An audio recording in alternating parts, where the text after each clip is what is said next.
అప్పుడు అందరూ కలిసి దాగుడు మూతలు ఆడుకుందామని అనుకుంటారు.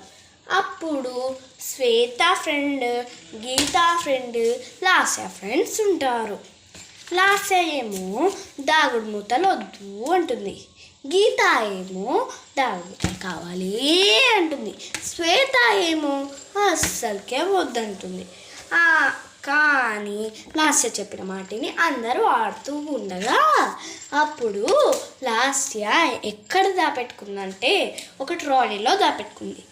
అప్పుడు తను వీళ్ళకందరికీ బుద్ధి చెప్పాలి, ఎప్పుడు చూసినా నన్ను తిడుతుంటారు కదా అనుకుంటుంది. అప్పుడు ఆ ట్రాలీ స్టార్ట్ అయ్యి వెళ్ళిపోతుంది. కానీ గీత, శ్వేత ఏమో భయపడుతూ ఉంటారు. తనని వెతికినా కూడా తను ఎక్కడ కనిపించదు. తను ఎక్కడికి వెళ్ళిందంటే తను ఒక పెద్ద బ్రిడ్జ్ పైకి